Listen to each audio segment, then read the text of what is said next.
For Hindustan Times and formerly for The Hindu, Dr. Jacob is committed to bridging the gap between policy and scholarship. I would now like to invite Professor Happy Mon Jacob to deliver the welcome remarks.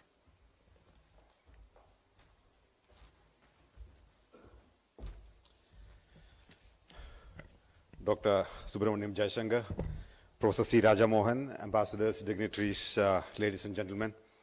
A very good morning and a warm welcome to all of you to the inaugural conclave jointly organized by the Ministry of External Affairs and the India's World magazine on the theme, the mobility imperative.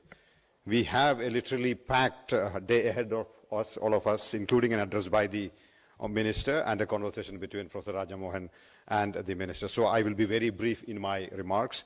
I am also aware that the Minister needs to leave for the Parliament, which is in session at the moment. But first about the magazine, India's World. India's World was born out of a rather casual conversation between Professor Mohan and myself. A little over a year ago, we remarked to ourselves that there is no dedicated Indian magazine on international relations. We said we will give it a try, and a few months later, India's World was born. India's World today is around 12 months old. Dr. Jaishankar released the first issue of the magazine exactly 11 months and 17 days ago. I hope I'm getting the numbers right. Dr. Jaishankar, you had said then, when you released the magazine, and I quote, I would be your initial public reader, and I can tell you that the reader's response is a very good one. I hope you still get a copy of the magazine, and I hope that feeling has not changed. Someone asked me the other day, where do you see India's World, say, 5 years from now? I said, here is the thing. You walk into an Indian bookstore and you will get a copy of the Time magazine and a copy of The Economist.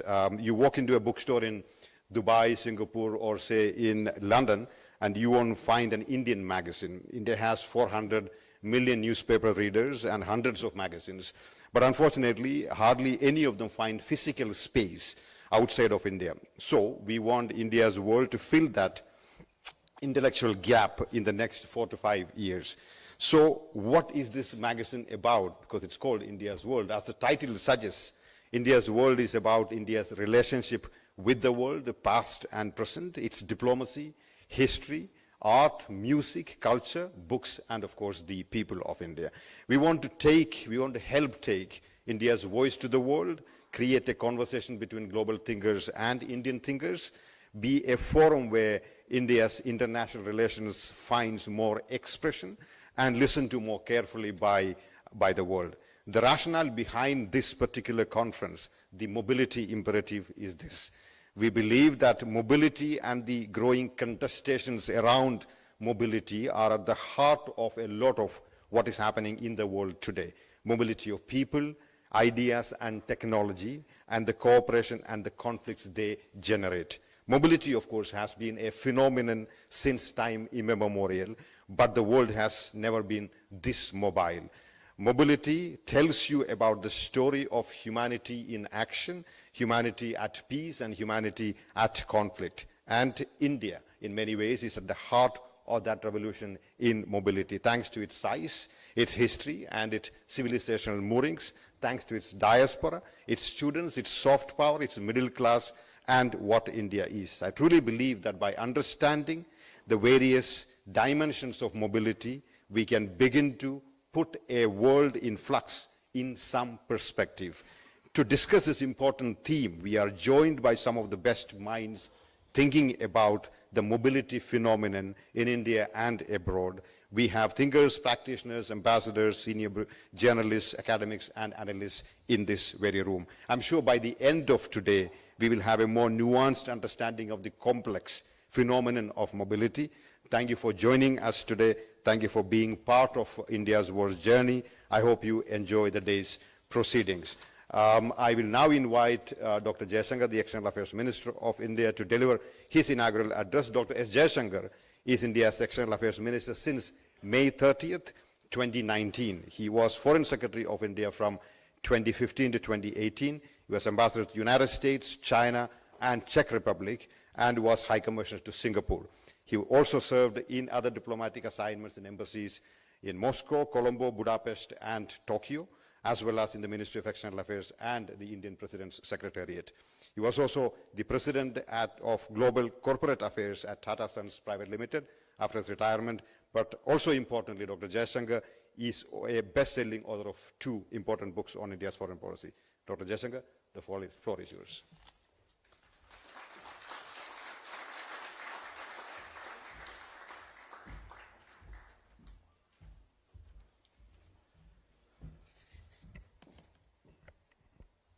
A very good morning to all of you.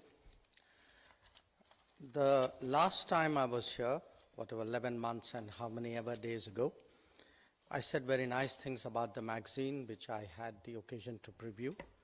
Today let me begin by saying very nice things about the theme you have selected, and there's a reason for it. In a globalized world, I think we often, when we talk of our external engagement, especially our economic engagement, we tend to really focus on trade. Now, there's nothing wrong with that, but we often neglect work and the mobility associated with work.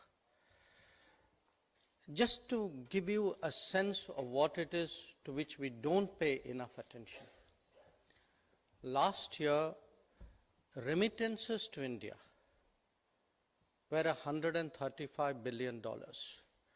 That's about roughly twice our exports to the United States. Now, it's just the remittances, because think of the people abroad, their own livelihood, the assets they have created there, the services which have been generated in India, the second, third order consequences of all this. And I leave it to you to actually imagine what is the size of this business which is called mobility. And I put it to you, it is clearly multiple X times the remittance. Now, that's the positive side. There's also, like in life, a downside to it. Because when mobility is legal, when mobility is formal, then it has a whole lot of beneficial impacts, which I will talk about. But when it is not, then I think it is actually almost a magnet for every kind of bad business to be associated with it. So if you look at trafficking per se, all the associated crimes, and often it leads people with agendas of various kinds, political agendas, separatist agendas, they all join up to the illegal mobility side of it. So the very fact that you have today recognized the importance of mobility, for me, is a cause of satisfaction. Now, obviously, there are 2 aspects to this mobility, or 3 aspects to this mobility. One is demography. I mean, there are places where there's demand, but there aren't enough people. The demography and the demand are mismatched. The second, to some degree, is competitiveness and talent, that other people offer something which makes it worth, the while of the hosting society to get them. And the third is actually social attitudes towards work, which is, in many cases, there may be people, but they don't want to do that particular kind of work, or they don't want to do it at that cost, in that number, under those conditions. So the fact is, today, mobility is an increasingly important factor of the international economy. Now, we know there is a market for mobility, but I think from the viewpoint of the government, there are 3 consequences which emerge from that. One, how can we be enablers of mobility? How can we improve the skill sets of people who are potentially mobile? How can we provide them with the facilities to make them mobile? The second, arrangements, formal arrangements, sometimes between governments and companies, enterprises. And the third, to the people who are mobile, who go out of the country. how do you equip them with the confidence and the assurance to operate in a global workplace? So, in a sense, it begins from creating a global workforce, preparing a global workforce at home, and then ensuring when the workforce is actually deployed in the workplace, that it is done so as efficiently and as securely as possible. So I actually want to share with you today some of the things which have happened in the last 10 years, because particularly to the Indians in the room, many of you would take it for granted, or many of you, may not even be aware of it. But these are actually very deep changes which have been of great impact when it comes to mobility. 10 years ago, if you wanted a passport, there were, I think, 77 places in India to which you could apply. Today, in the last 10 years, we have added 468 more such places. So pretty much any citizen of India is actually today able to apply for a passport by journeying at best a few hours, as compared to what it was 10 years ago, when actually you had to make a trip to, if not a metropolis, at least to a good-sized town, and probably spend a few days in order to just get a passport.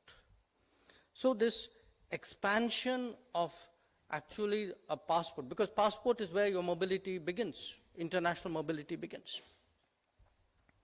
Moving on from that, getting a passport used to be a very hard challenge in this country.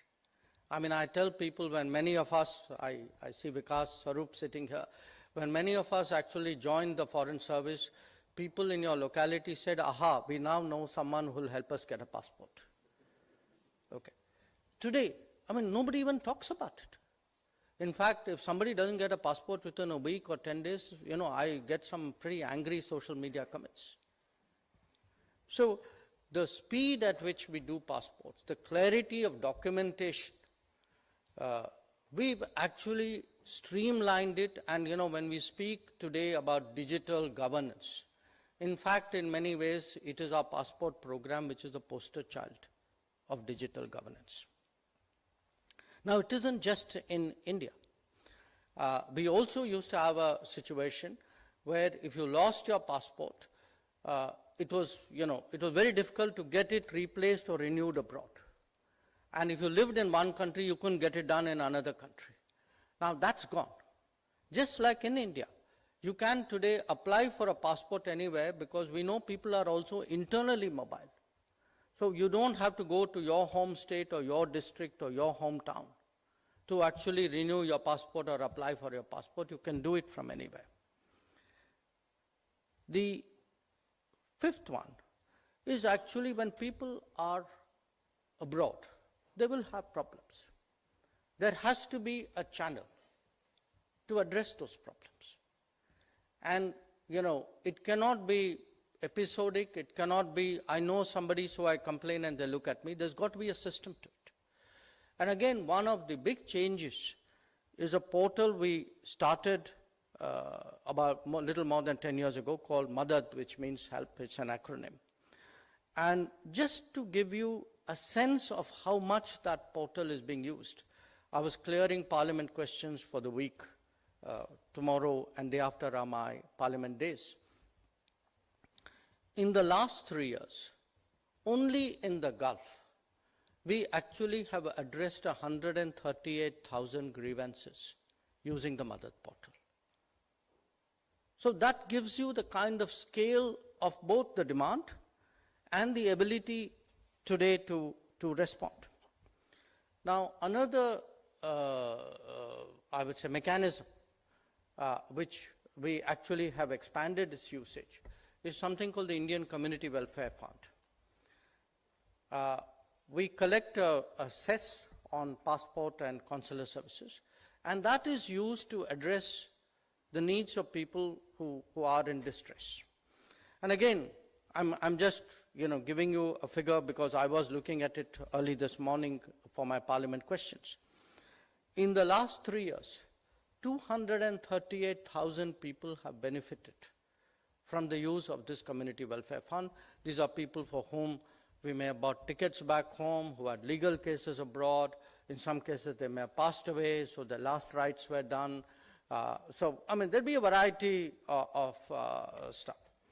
So the point I'm making is that when we speak about mobility, it isn't a question of giving a speech and telling people, it's a great idea and, we have comparative advantages and we should be going out. Unless you back it up with a whole lot of practical steps on the ground, unless you actually, as I say, prepare a workforce, equip a workforce, secure a workforce outside, you are actually not doing justice to the issue of mobility. And sometimes it can be exhortative as well. We often today make it almost an SOP to visit labor camps. I think even when the Prime Minister goes abroad, particularly to the Gulf countries, you would often see him making it a point to actually visit a camp where people are working on site. Often it's a construction site or a big service site. And when that starts from the very top, I think the rest of the system certainly gets the message. And this combination, the combination of doing things physically, of using digital platforms. I spoke about grievances, even for consular services. When you live abroad, you need attestations of various kinds. You need people to certify documents of various kinds. Today we have a program called E-Seva, where most people upload it online, they get their reply online. So the embrace of digital mediums, the creation of a physical infrastructure, the improvement of services, the motivation that is given, all of this today is actually preparing a global workforce. Now, having said that, things do go wrong, and one of them, unfortunately, are conflicts. So, for a country today, which has really millions of people working abroad, we cannot afford to be impassive or agnostic when there is a conflict. So, it has become, in a way, for us, I won't even say it's a duty or obligation. We take it as a standard procedure that if there is a conflict, the moment we see that coming, our systems get ready to go to secure our people. And again, in the last 3 years, and I'm talking after Ukraine, Ukraine, roughly we brought back 20,000 people. In the last 3 years, we've actually brought back 28,000 people from different conflict zones. So this kind of gives you the kind of scale of the responsibility which happens, when you have a mobile global economy and a mobile workforce which is operating in that economy. Now, having said that, let me deal with other aspects of it, the diplomatic aspects of it. Clearly today, intergovernmental agreements dealing with mobility are a very important part of our diplomacy. We have 21 such agreements, in addition to which we have mobility provisions in some of the free trade agreements that we have done. We certainly, in many relationships, see that as actually adding a new dimension to the relationship. I see the ambassador of Japan sitting in front of me. When Prime Minister Modi this year went for the annual summit, the understanding that we have for a greater flow of talent from India to Japan in various professions was very much a centerpiece of that visit.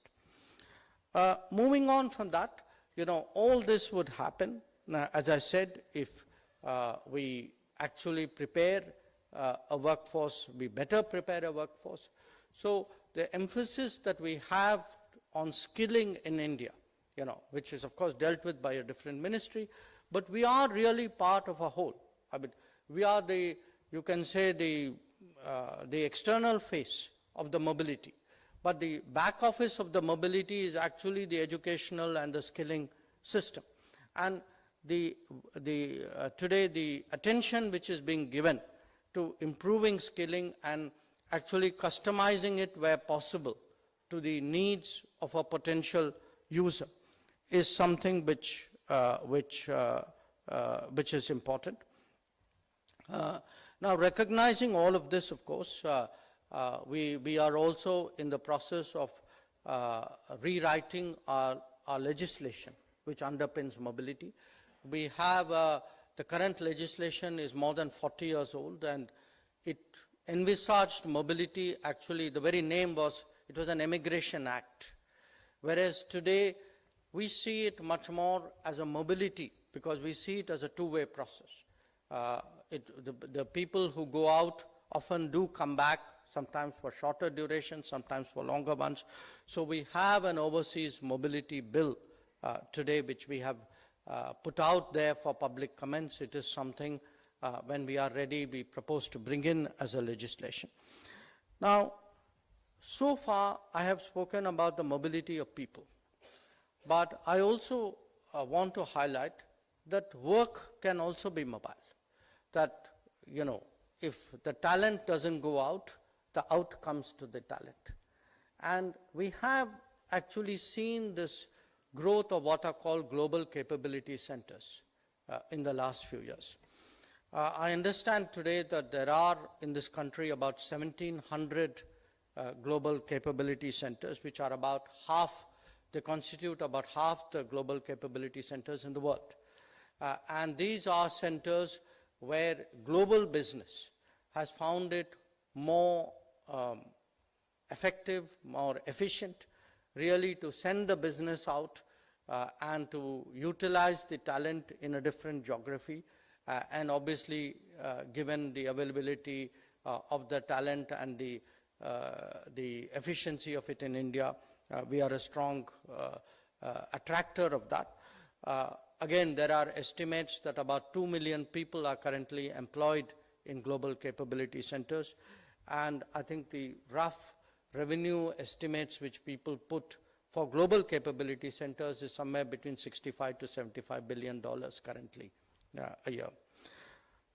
And looking ahead, I mean, certainly as we are moving to an era of AI, of higher skills, of advanced manufacturing, and also of, as I said, of social services of various kinds, we do anticipate a world which will put a greater premium on mobility. And we see ourselves, you know, we are 1/6 of the world's population. But I think if you look in terms of the younger working age population, we would be somewhere between 1/6 and 1/4, would be closer to 1/4 actually of the global workforce of a certain demography. So our relevance to the global talent skill market is actually only going to grow with all of this. And having said all of that, I also recognize that, you know, mobility has its own politics. It has its politics in the receiving society, in the hosting society as well. Managing that is also part of the diplomatic challenge, something that we are gearing up to do. So these were some of the thoughts I thought I would share with you today, taking advantage of the theme and the occasion. Once again, thank you for inviting me to speak at the opening, and I look forward to the conversation with Professor Rajamohan.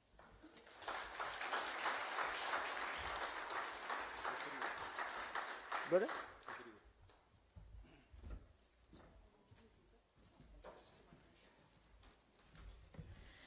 Thank you for your remarks, Dr. Jaishankar. Ladies and gentlemen, we now move to a conversation with Dr. Jaishankar and Professor Rajamohan. Professor Rajamohan is chair of the Editorial Advisory Board for India's World. He is widely regarded as one of India's foremost scholars on foreign policy.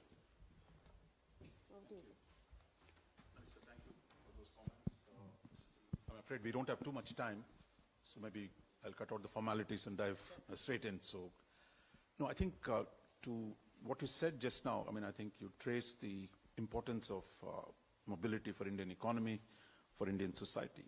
But it was not too long ago that we used to talk about brain drain. Then came around 2000 when the Vajpayee government actually started the Pravasi Bharatiya Divas. I mean, actually you began from talking about brain drain, you started celebrating the achievements of the Indian diaspora abroad. But now I see a third phase where your government is actually promoting mobility by doing this migration and mobility agreements. So how has this new phase come? I mean, what is the thinking behind that the government is taking the lead to promote the movement of our talent around the world?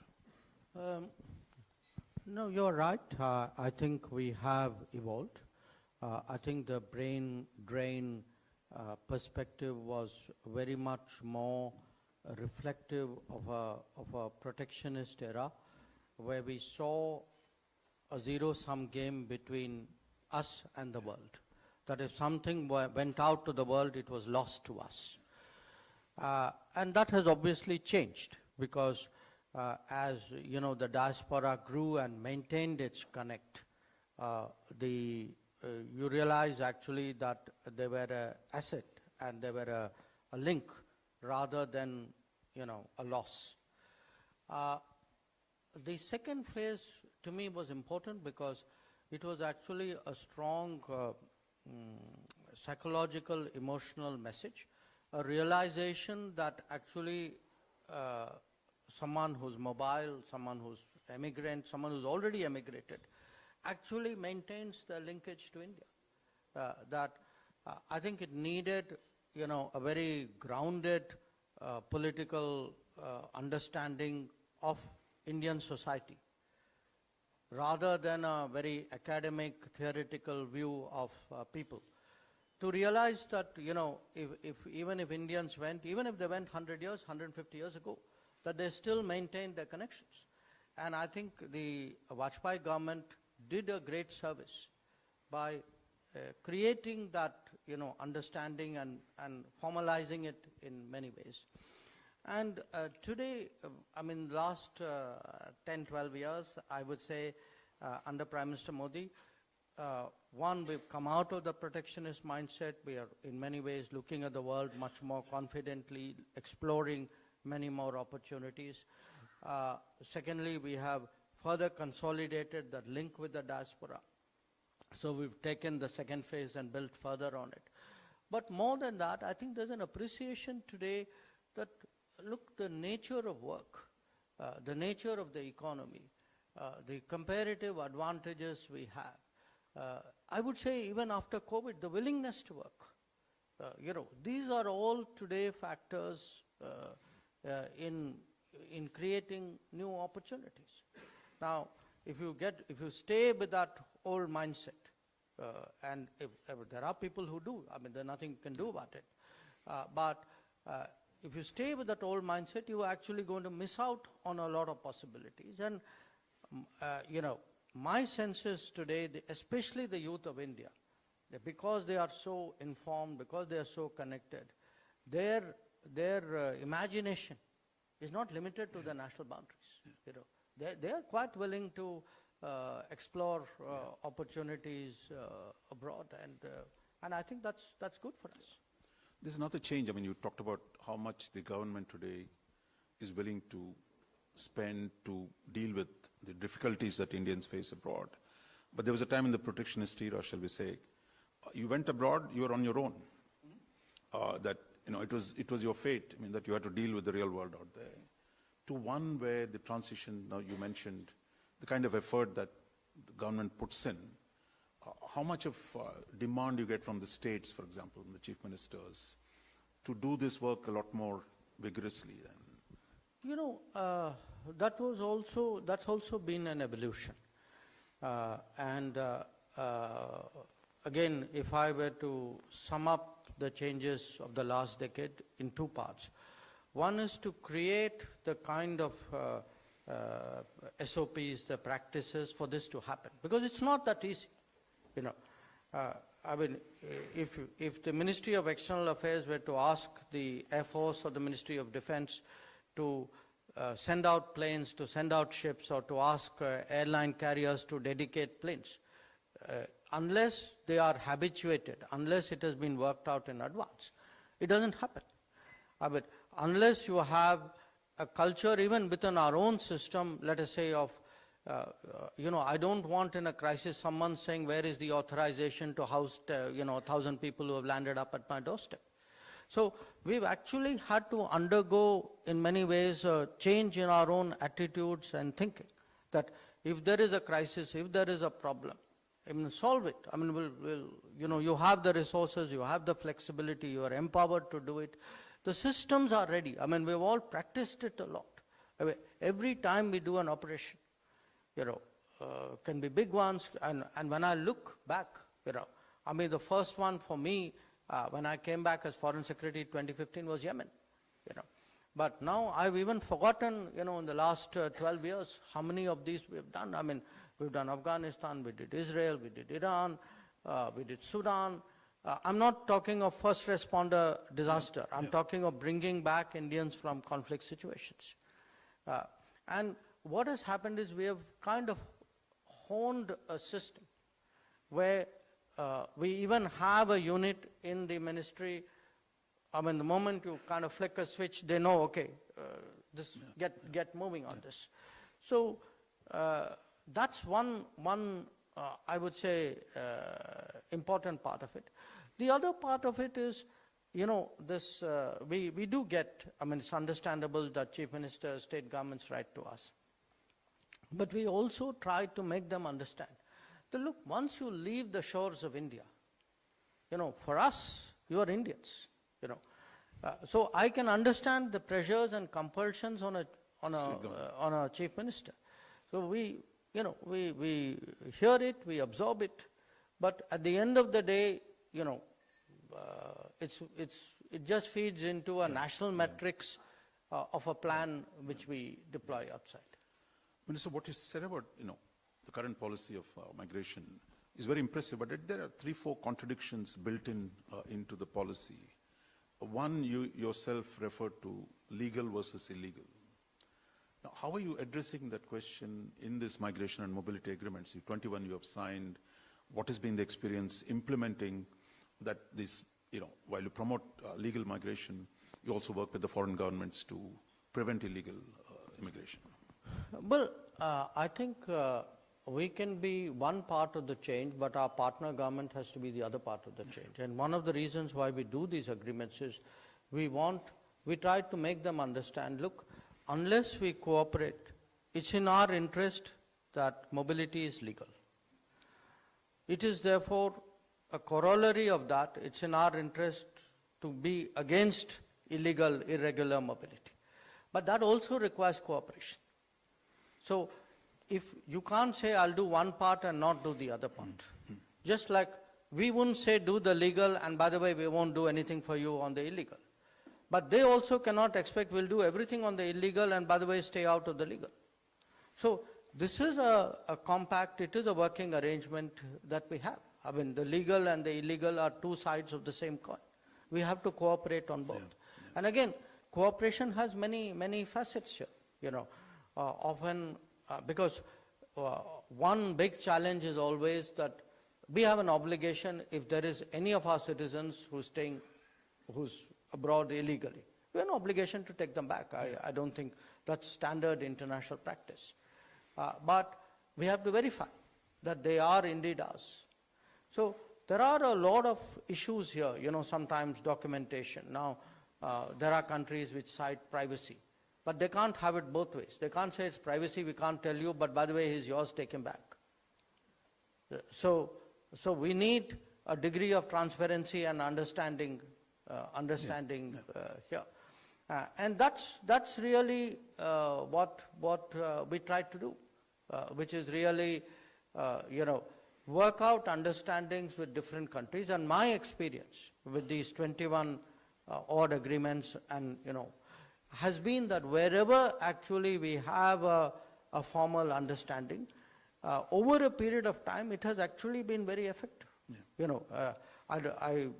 It would not be wise of me to give specifics here, But I know there were governments and often my own counterparts personally, who began this exercise very skeptically. But then they saw for themselves that how much better the system works when we do have such a collaboration. Minister, the second contradiction is really, for 60 years or so, I mean, much of the Western world was very open for immigration. Starting with our doctors, then our professors, now you have actually the IT professionals going all across the Western world, especially the English-speaking world. But that open... Not necessarily the English-speaking world. But, there are some non-English speaking which have actually shown very strong growth in recent I'm talking about times. historically. But across the world, both English-speaking and non-English-speaking world, there is a political and social backlash against too much immigration. So that tension between, the economic needs require some foreign talent, but at the same time, political and social pressures to limit or restrict that immigration. We're seeing that in the H-1B debate in the US. I mean, how are you dealing with this tension that is unfolding? Well, I think a lot of these are issues, Raj, which they have to resolve.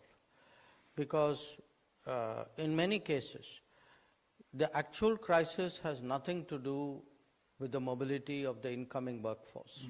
I mean, if there are concerns, let us say, in the United States or even in Europe, it is because they very consciously and deliberately over the last 2 decades allowed their businesses to relocate. That was their choice, it was their strategy. So if there is pressure on jobs in many of the developed countries, the pressure on jobs is less because people came in those sectors. It is more because they allowed manufacturing to go out, and you know where. Yeah. So I think they have to find ways of fixing it, and many of them are, because if you see, it isn't only about concerns about immigration or mobility. It is also about loss of jobs and about recreating manufacturing and pulling back, what was allowed to leave over many decades. So I can't give you a simple answer to it, but the part which concerns us is to convince them that mobility, the use of talent across boundaries, is to our mutual benefit, that they would be net losers if they actually erect too many roadblocks to the flow of talent. And particularly if you move into an era of advanced manufacturing, if, this will be, you will need more talent, not less talent. Yeah. And talent cannot be organically developed at a high rate. There is a certain structural impediment out there. So, and in their own societies, you can see the tension. Often the people in the forefront of entrepreneurship and technology would actually make the case for mobility. It is the people who I would say have a certain political base or a constituency to address who may oppose it. And they will probably reach some modus vivendi there. So some kind of a new balance between the economic and political should be worked out. Yes, but also some kind of new balance between the mobility of people and the mobility of work. If it becomes harder for people to travel, the work's not going to stop, okay? So if people don't travel, the work will travel. So either insourcing or outsourcing. No, there is a third contradiction. While exporting talent... Last two, by the way, didn't end up as contradictions. You're trying to resolve them. Yeah. But third one is really, is one thing to export talent, but you also, your domestic needs for the same talent are also growing as you try to do more manufacturing, more advanced technologies, more medical doctors. In every field where migration we've seen grow, there are also domestic needs, and I already see the government talking about returnees or facilitating some talent coming back. So where do you see this tension playing itself out? I don't want this to seem political, but this is actually a statement of fact. As a sort of a sweeping proposition, the number of educational institutions in this country in the last 10 years have doubled over what they were in the 60 odd years they were before that. What actually happened was after the first spurt, we somewhere plateaued. I mean, you and I are of the same generation. Probably when we left school, there were 5 IITs in the country. Till when we hit the middle age, there were still 5 IITs in the country. You know, the manner in which, I'm just using IIT as a shorthand, I mean, don't take it literally. But the manner in which, let us say, our engineering schools, our technical schools, our medical schools, our nursing institutions, I mean, take whichever field. We didn't see, if you had a certain growth rate, if it made common sense your capacities should have paralleled the growth of your economy. It didn't happen. So it's actually been, in the last 10 years, there's been this huge emphasis on increasing capacity. And why I say that to you is, you are not going to solve this problem, this apparent contradiction you referred to. You can't tell people, don't go out to work. It's a freedom of movement. We're a democratic society. They have a freedom to travel. If they get better prospects, of course they will look at it. The common sense thing is to create opportunities at home. To create opportunities at home, you need to address both the demand side and the supply side. The supply side means you've got to, keep increasing your output of skilled and talented people. And the demand side would be, unless you are able to post, sustained high growth rates, you're not going to be able to, find opportunities for their employment and retention. One way of actually resolving this dilemma is also, as I said, strengthening the talent base in the country. That also, we've seen some foreign universities come in. I think for many countries, it makes sense rather than drawing students in to set up universities in India. Absolutely. But is there enough reform from the government side to actually facilitate foreign universities operate here and create skill? Again, it's interesting. I was at a school of management over the weekend. And because I was there, I looked into the history of that institution and saw the foreign collaboration with which it started. This was, by the way, the Indian Institute of Management in Calcutta. The first one in the country. Yeah, the first one in the country. The initial phase when institutions were created in this country actually had a lot of foreign collaboration. Most of your original IITs, for example, had partners. Many of the agriculture universities had partners. The management institutions had partners. Then this plateau phase, where actually there was relatively little creation. Also the protectionist phase? Yeah, it was also the protectionist phase. I don't think the two, it was not a coincidence. So what we have now done is we've actually liberalized, because again, as I said, like talent can move out or work can come in.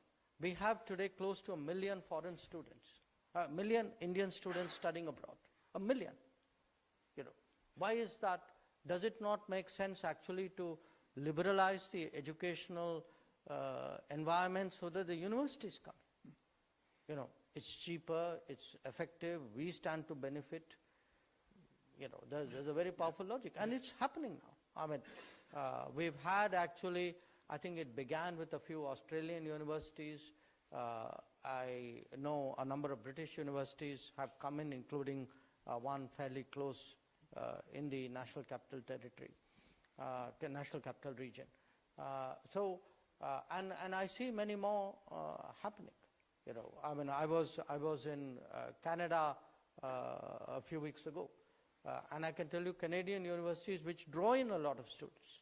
Many of them are actually quite interested in setting up campuses in India. And I think we see benefit in this. And we have left it very open. They can come in on their own, they can come in collaboratively, they can do double degrees, they can do brownfield, I mean, it's up to them to figure out. So one last contradiction, or a seeming contradiction or a tension, if you will, that while you talked about demographics in your presentation, and there is actually a steep decline of in the Western societies, in Far East, in China, in Japan, Korea, everywhere. But there's also an Indian decline that is we're beginning to see, certainly in the South Indian states. But the fact is, at what point do we need to think through? I mean, how do you promoting netlist policies, which many countries are doing? Is that something too far away at this point, or we have enough talent base today to deal with the potential decline in India's own demographic? You know, I think it's a matter of degree, but it's important. It's natural with prosperity that there is a tapering. But what we are seeing internationally is actually in many societies a very, very sharp fall, which the word decline would be more appropriate. So often, you know, when people try in our business to forecast the world and say, okay, what's really going to change in 10 years? You are saying what will change in 5 years, other than your magazine would be selling in more places. So people, you know, common answer would be, well, technology, AI. I think if you, you know, demographic trends are a significantly underrated, understudied aspect of the change that awaits us, because they could actually have very, you know, sweeping implications for the future of many societies, and each one of them has some peculiar, you know, reason for why where the fall is very, very sharp. Where it tapers, I think the situation is much more amenable to you know, adaptation, and it will, you know, this will happen. I mean, it's a natural trend. I don't think you can mitigate it, but it's not something you can actually reverse. Yeah. No, I think this subject on demography is going to be part of this conference today. We have also one of the world's leading demographers, Nicholas Eberstadt, is here. He's going to keynote address. So I think we really, part of the debate is also going to be on that.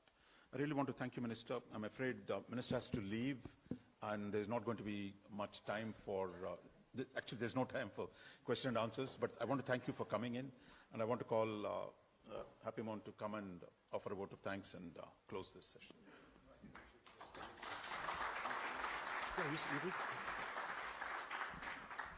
I'm aware of the fact that we don't have much time left. I just want to wholeheartedly thank the Minister, Dr. Jaishankar, for making it to this event today. It's an important event, not only from the magazine's point of view, I guess also from our own national interest, and given the fact that there are a lot of conversations happening on this subject. So, Minister, thank you so much for coming to this event, and thank you all for patiently listening to the proceedings. I think we'll sort of release the magazine.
After a broader wave of Russian drone and missile strikes late on Friday that left at least 3 people dead and knocked out power to hundreds of thousands across Ukraine. Now, the Energy Ministry says more than 600,000 people remain without electricity nationwide, including 500,000 in the capital. Moscow claims it targeted infrastructure supporting Ukraine's military industry, whereas Kiev says civilian sites were deliberately struck. Ukraine, meanwhile, has carried out new attacks at sea. Security service officials say domestically produced Sea Baby naval drones struck 2 Russian oil tankers in the Black Sea. The vessels, identified as the Kairos and Virat, are described as part of Russia's shadow fleet used to evade sanctions. A video released by the Ukrainian side claims to show both tankers being hit off Turkey's Black Sea coast. Ukrainian intelligence says the operation is part of ongoing efforts to restrict Russia's ability to finance the war. U.S. Secretary of State Marco Rubio and Special Envoy Steve Witkoff, now they are scheduled to meet Ukrainian negotiators in Florida as Washington prepares to present its revised plan to end the war. But Russian President Vladimir Putin says Moscow does not view the U.S. proposed peace plan as a serious agreement and is unwilling to accept the accelerated timeline sought by the Trump administration. Rustem Umerov, Secretary of Ukraine's National Security and Defense Council, has been appointed head of Kiev's delegation for negotiations on resolving the conflict.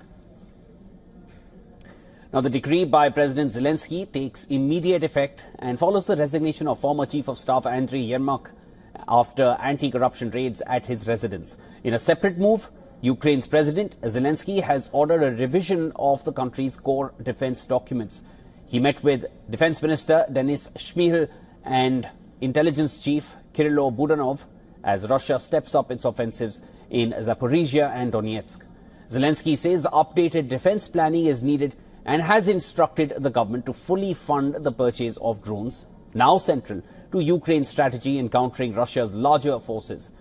In Europe, French President Emmanuel Macron will meet Ukrainian President in Paris for talks focused on what officials call the conditions for a just and lasting peace. And now coming to South Africa, police have arrested 4 men who were allegedly headed to Russia to join its armed forces. The arrests follow an investigation involving the daughter of former President Jacob Zuma over claims that she helped recruit fighters for Russian mercenary groups. And Russia's latest drone strike on the outskirts of Kiev has killed at least 1 person and wounded 11 others. The regional governor confirmed the casualties following overnight attacks. And this comes after a broader wave of Russian drone and missile strikes late Friday that left at least 3 people dead and knocked out power to hundreds of thousands across Ukraine. The Energy Ministry says more than 600,000 people remain without electricity nationwide, including 500,000 in the capital. Moscow claims it targeted infrastructure supporting Ukraine's military industry. Kiev says that civilian sites were deliberately struck. Ukraine, meanwhile, has carried out new attacks at sea. Security service officials say domestically produced Sea Baby naval drones struck 2 Russian oil tankers in the Black Sea. The vessels, identified as the Kairos and Virat, are described as part of Russia's shadow fleet, which are used to evade sanctions. A video released by the Ukrainian side claims to show both tankers being hit off Turkey's Black Sea coast. Ukrainian intelligence says the operation is part of ongoing efforts to restrict Russia's ability to finance the war. Ukraine's President Volodymyr Zelensky has ordered a revision of the country's core defense documents. He met with Defense Minister Denis Shmyhal and Intelligence Chief Kirilo Budanov as Russia steps up its offensive in Zaporizhia and Donetsk. Zelensky says that updated defense planning is needed and has instructed the government to fully fund the purchase of drones, which are now central to Ukraine's strategy in countering Russia's large forces. In a separate move, Rustem Umerov, Secretary of Ukraine's National Security and Defense Council, has been appointed as the head of Kiev's delegation for negotiations on resolving the conflict. The decree by President Zelensky takes immediate effect and follows the resignation of former Chief of Staff Andriy Yermak after anti-corruption raids at his residence. Meanwhile, U.S. Secretary of State Marco Rubio and Special Envoy Steve Witkoff are scheduled to meet Ukrainian negotiators in Florida today, and this as Washington prepares to present its revised plan to end the war. In Europe, French President Emmanuel Macron will meet Ukrainian President in Paris for talks focused on what officials call the conditions for a just and lasting peace. In South Africa, police have arrested 4 men who were allegedly headed to Russia to join its armed forces. Well, the arrest followed an investigation involving the daughter of former President Jacob Zuma over claims that she helped recruit fighters for Russian mercenary group. Russia's latest drone strike on the outskirts of Kiev has killed at least 1 person and wounded 11 others. Well, the regional governor confirmed the casualties following overnight attacks. And this comes after a broader wave of Russian drone and missile strikes late Friday that left at least 3 people dead and knocked out power to hundreds of thousands across Ukraine. The Energy Ministry says more than 600,000 people remain without electricity nationwide, including 500,000 in the capital itself. And Moscow claims that it targeted infrastructure supporting Ukraine's military industry. Kiev says civilian sites were deliberately struck. Ukraine, meanwhile, has carried out new attacks at sea. Security service officials say domestically produced Sea Baby naval drones struck 2 Russian oil tankers in the Black Sea. The vessels, identified as Kairos and Virat, are described as part of Russia's shadow fleet used to evade sanctions. A video released by the Ukrainian side claims to show both tankers being hit off Turkey's Black Sea coast. Ukrainian intelligence says the operation is part of ongoing efforts to restrict Russia's ability to finance the war. Ukraine's President Volodymyr Zelensky has ordered a revision of the country's core defense documents. He met with Defense Minister Denis Shmyhal and Intelligence Chief Kylo Budanov as Russia steps up its offensive in Zaporizhzhia and Donetsk. Zelensky says updated defense planning is needed and has instructed the government to fully fund the purchase of drones, which are now central to Ukraine's strategy in countering Russia's larger forces. In a separate move, Rustem Umerov, Secretary of Ukraine's National Security and Defense Council, has been appointed as the head of Kiev's delegation for negotiations on resolving the conflict. The decree by President Zelensky takes immediate effect and follows the resignation of former Chief of Staff Andriy Yermak after anti-corruption raids at his residence. U.S. Secretary of State Marco Rubio and Special Envoy Steve Witkoff are scheduled to meet Ukrainian negotiators in Florida today as Washington prepares to present its revised plan to end the war. Meanwhile, in Europe, French President Emmanuel Macron will meet Ukrainian President in Paris for talks which are focused on what officials call the conditions for a just and lasting peace. And in South Africa, police have arrested 4 men who were allegedly headed to Russia to join its armed forces. The arrest followed an investigation involving the daughter of former President Jacob Zuma over claims that she helped recruit fighters for Russian mercenary groups. In the latest on the Russia-Ukraine war, Ukraine has been scrambling for power supply as winter tightens its grip. In fact, Russian strikes are battering Kiev's key energy infrastructure. For Ukraine, the struggle is to keep the country lit and warm. That has now become a new flashpoint in the war. Our next report tells you more.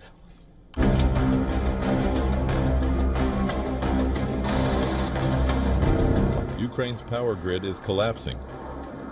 Moscow's deadly wave of drones and missile strikes are aimed at Ukraine's power infrastructure.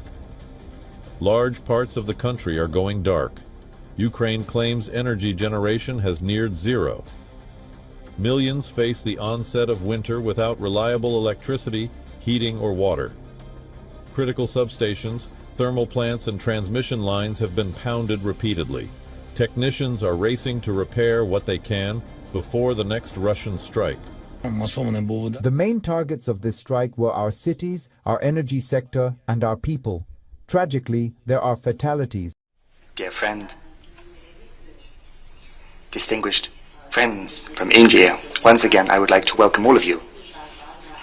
Prime Minister, from the outset, at the beginning of our meeting, I would like to personally once again congratulate you and our friendly nation of India on the holiday. Once again, I would like to welcome all of you and congratulate the friendly nation of India on the holiday that you celebrated last month. I refer to the 75th anniversary of the proclamation of independence of the Republic of India. I would like to wish India all the best. I also know that tomorrow, my dear friend, you are about to celebrate your birthday. As per the Russian tradition, we never offer congratulations in advance, so I cannot do that right now.